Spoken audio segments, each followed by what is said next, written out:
बेटा अब घर का गुजारा कैसे होगा?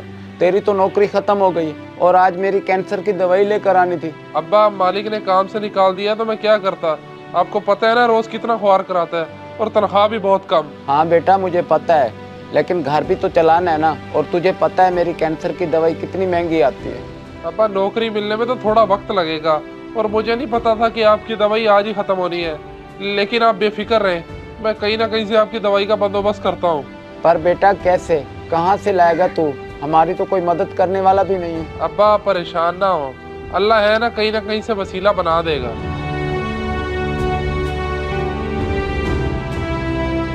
या अल्लाह तू ही कोई करम कर हम गरीबों पर।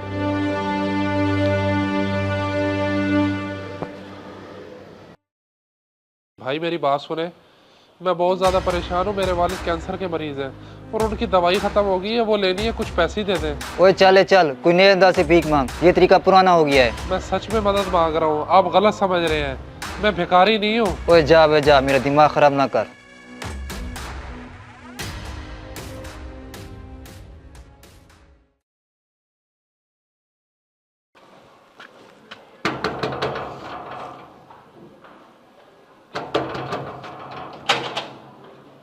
माज भाई आप तो जानते हैं अब्बा जी को कैंसर है और उनकी आज दवाई ख़त्म हो गई है।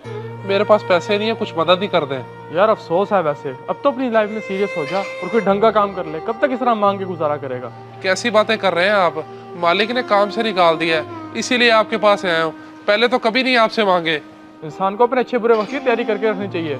मेरी तरफ से माजरत है, जाओ।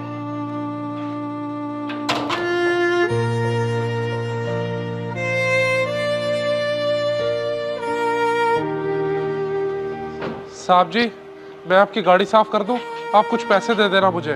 ओ जाओ जाओ यहाँ से, मैंने साफ नहीं करवानी गाड़ी। ये मांगने का नया तरीका अपनाया हुआ तुमने। साहब जी, साहब जी।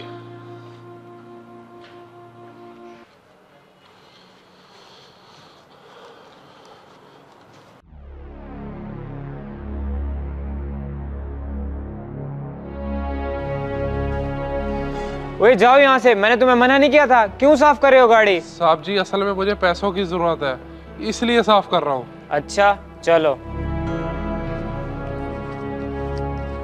ये लो 100 रुपए और जाओ अब। नहीं साहब मुझे ये नहीं चाहिए। लेकिन अभी तो कह रहे थे कि जरूरत है, पर अब मना क्यों कर रहे हो? सर बात असल में ये है कि बेटा अब घर का गुजारा कैसे होगा? तेरी तो नौकरी खत्म हो गई और आज मेरी कैंसर की दवाई लेकर आनी थी। अब्बा नौकरी मिलने में तो थोड़ा वक्त लगेगा और मुझे नहीं पता था कि आपकी दवाई आज ही खत्म होनी है। तो ये सारी हकीकत थी। अगर अभी भी आपको मेरी बात झूठ लग रही है तो ये सिर्फ मुझे दवाइयाँ ले दे, मुझे पैसों की जरूरत नहीं है। नहीं, मुझे तुम्हारी बात पे यकीन आ गया है। वैसे कुदरत ने तुम्हें सही जगह पे पहुंचा दिया है। क्या मतलब जनाब?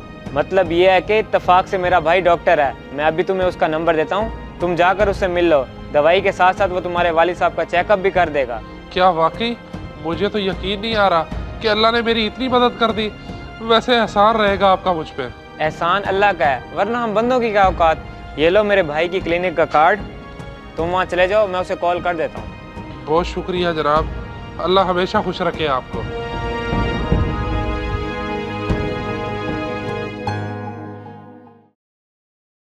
जी आपके वालिद साहब वाला मामला मेरे भाई ने मुझे कॉल पे बता दिया था।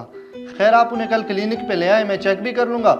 और ये कुछ दवाइयाँ मैंने पैक की आपके वालिद साहब के लिए, ये आप ले जाएं अपने साथ। आप दोनों भाई मेरे लिए फरिश्ता साबित हुए हैं। मुझे यकीन नहीं आ रहा आज के दौर में भी ऐसे अच्छे लोग मौजूद हैं। मैं कैसे शुक्रिया अदा करूँ आपका? जी बिल्कुल, दुनिया में बहुत से अच्छे लोग मौजूद हैं जिसकी वजह से ये दुनिया कायम है। खैर अब तुम जाओ, तुम्हारे वालिद तुम्हारा इंतज़ार कर रहे होंगे। और हाँ, कल आने से पहले मुझे कॉल कर लेना। जी मैं आने से पहले राब्ता कर लूँगा। एक बार फिर से आपका शुक्रिया।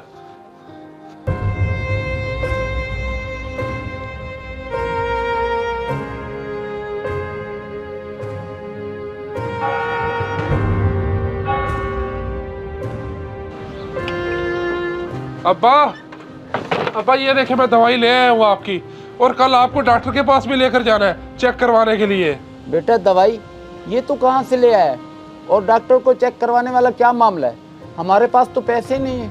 अब्बा इन सब बातों को छोड़े, बेशक सारे दरवाजे बंद हो जाएं, लेकिन अल्लाह कहीं ना कहीं से ज़रूर वसीला बना देता है। बिल्कुल बेटा तुमने ठीक कहा, अल्लाह ही तो है जो ये निज़ाम चला रहा है, वरना हमारी क्या मजाल हम ये दवाइयाँ खरीद सकें।